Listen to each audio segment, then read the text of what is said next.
নমস্কার বন্ধুরা, Sujata village cooking এ আপনাদের অনেক অনেক স্বাগত জানাই।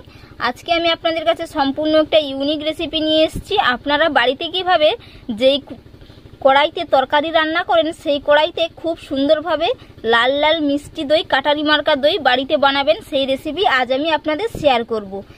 তো এবার মূল রেসিপিতে যাওয়া যায়। আর এখনো পর্যন্ত আমার চ্যানেলটিকে যারা সাবস্ক্রাইব করেননি, সাবস্ক্রাইব করে নেওয়ার অনুরোধ রইল। দইটা জমানোর জন্য কোনো মাটির ভাঁড়ও লাগবে না, কাঁচের বাটি থেকে স্টিলের বাটি কোনো কিচ্ছু লাগবে না। আমরা যেই কড়াইতে তরকারি রান্না করি সেই কড়াইতে খুব সহজেই কিন্তু লাল মিষ্টি দই বানিয়ে নিতে পারবেন। তো এই যে আমি একটা কড়াই নিয়েছি, কড়াইয়ের মধ্যে 1 হাতা চিনি দিয়ে দিলাম। চিনিটাকে আমি ক্যারামেল বানিয়ে নেব। চুলার ফ্লেমটাকে লো করে দিয়েছি, নাড়াচাড়া করব না, চিনিটা নিজের থেকে গলে যাবে। বন্ধুরা, এটা কি আদৌ সম্ভব যে কড়াইতে দই জমে যাবে, কোনো পাত্র লাগবে না? কিন্তু এটা সম্ভব। তো আপনারা চোখ রাখুন, দেখতে পাবেন কিভাবে আমি বানাই। চিনিটা এই যে নিজের থেকে গলতে শুরু করে দিয়েছে। চিনি গলা শুরু হয়ে গেছে। এবার আমি খুন্তি দিয়ে আস্তে আস্তে নাড়তে থাকবো। গলা শুরু হয়েছে বলেই কিন্তু আমি নাড়াচাড়া করছি, না হলে এটা দানাদার হয়ে যাবে, ক্যারামেল তৈরি হবে না।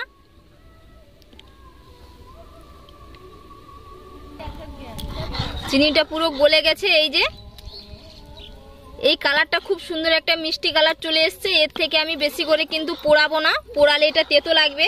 তো এবার আমি এর মধ্যে গরুর দুধ দিয়ে দেব 1 কিলো।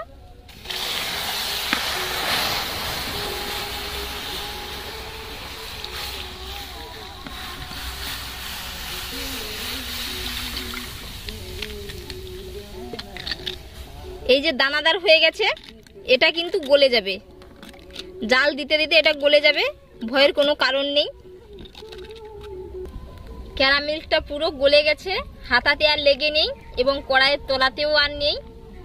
এইরকম ভাবে দুধটাকে আমি অনবরত নাড়তে থাকবো। নাড়তে নাড়তে 1 কিলো দুধ পুরো আমি 500 করে নেব, যাতে না শর্টটা জমে যায়। এই কারণে এরকম অনবরত নাড়বো। যত সুন্দর ফেনা পড়বে দইটা কিন্তু ততটাই সুন্দর হবে। কত সুন্দর ফেনা ওই যে জমে যাচ্ছে।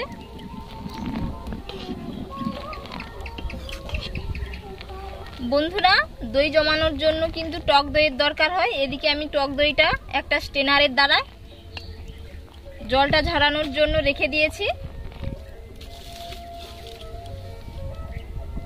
ছোট চামচে 3 চামচ আমি টক দই নিয়েছি, এটা জলটা ঝরানোর জন্য রেখে দিচ্ছি। একটা এলাচ ফেটিয়ে দিয়ে দিচ্ছি। এলাচের ফ্লেভার কিন্তু সবারই ভালো লাগে। দইয়ের মধ্যে একটু এলাচ এলাচ গন্ধ করবে, খেতে কিন্তু খুবই মজা লাগবে।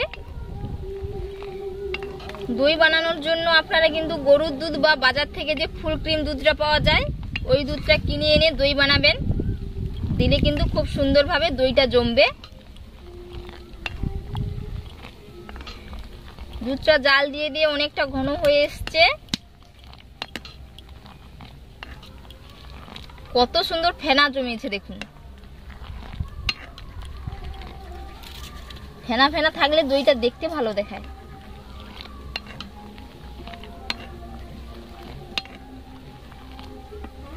বন্ধুরা, সত্যি অবাক করা কথা, কিন্তু কড়াইতে আবার দই জমবে, কোনো পাত্র লাগবে না।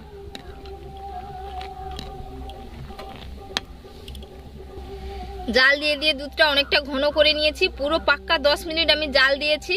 মিষ্টির জন্য আমি 1 হাতা চিনি দিচ্ছি। 1 হাতা নয়, একটু কম হবে চিনি দিচ্ছি। ভালো করে চিনিটা মেল্ট করে নেব।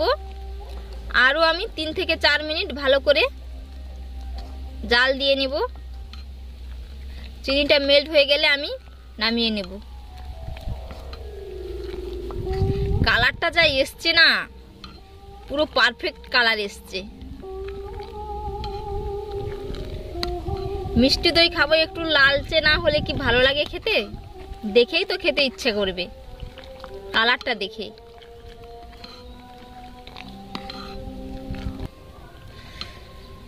তিন মিনিট হয়ে গেছে। এবার আমি চুলা থেকে কড়াইটা নামিয়ে নেব। আর দুধটা অনেকটা ঘন হয়ে গেছে। মিষ্টির জন্য আমি কিন্তু 75 গ্রাম চিনি দিয়েছি, 100 গ্রামও দেইনি।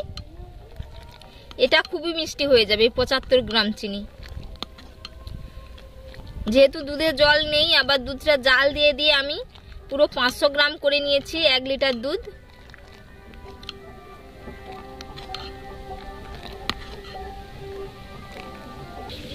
টক দইটার আমি ভালো করে জল ঝরিয়ে নিয়েছি। এবার হ্যান্ড উইচ দিয়ে এটা ভালো করে ফেটিয়ে নেব, বাটির মধ্যে ঢেলে দেব।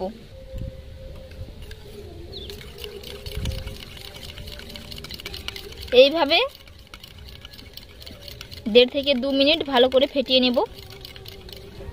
ফেটানো হয়ে গেছে খুব সুন্দরভাবে।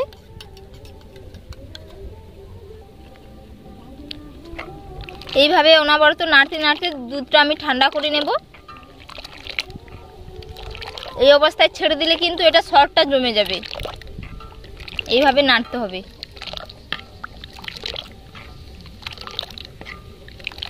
কালারটা যা এসছে,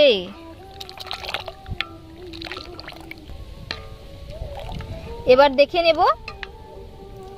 এই যে আঙুল দেওয়া যাচ্ছে, আঙুল সইবে, এইরকম উষ্ণ গরম থাকবে। এর মধ্যে আমি ফেটানো টক দই দিয়ে দেব। যদি এটা প্রচুর গরম থাকে, দইটা দেওয়া মাত্রই দুধটা কিন্তু কেটে যাবে।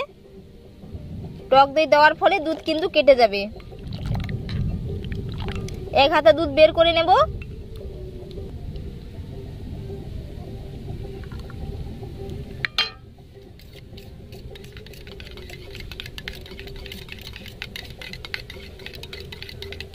দিয়ে কড়াইতে দিয়ে দেব।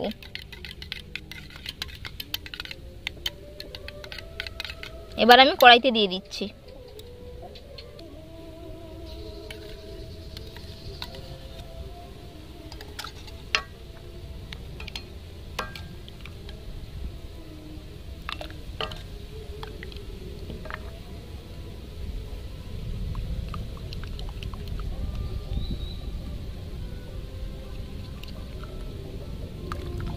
ভালো করে আমি ফেটিয়ে নেব। হ্যান্ড উইচ দিয়ে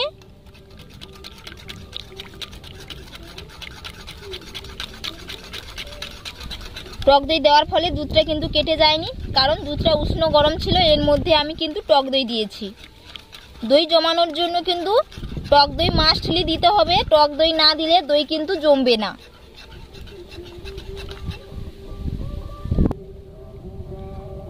এবার আমি একটা ঢাকনা ঢাকিয়ে দিলাম। এর উপর একটা ভারী কোনো জিনিস চাপিয়ে দেব যাতে গরম হয়। দিয়ে আমি 5 থেকে 7 ঘন্টা পরে আপনাদের দেখাবো যে দইটা কেমন ভাবে জমেছে। ঘন্টার জন্য রেস্টে রেখেছিলাম। এবার দেখে নেব।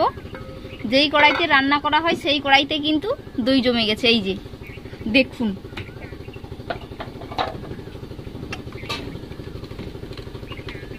দইটা দেখতে কত সুন্দর হয়েছে। কড়াইটা আমি উল্টে দেখাবো আপনাদের। এই যে দইটা কত সুন্দর জমেছে। আশা করি এইরকম দই কোনোদিনও কেউ জমাতে পারে না। তো পুরো কাটারি মার্কা দই, লাল দই আমি আপনাদের কেটে দেখাচ্ছি।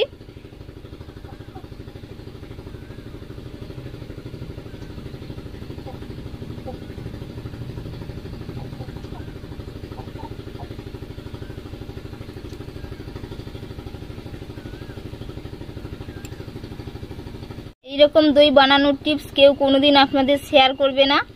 আজকেই আমি প্রথম আপনাদের এইরকম ভাবে বানিয়ে দেখালাম।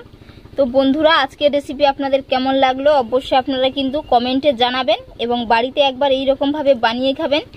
খেতে কিন্তু খুবই অসম্ভব মজার হয়। তো আপনারা ভালো থাকবেন, সুস্থ থাকবেন। ধন্যবাদ।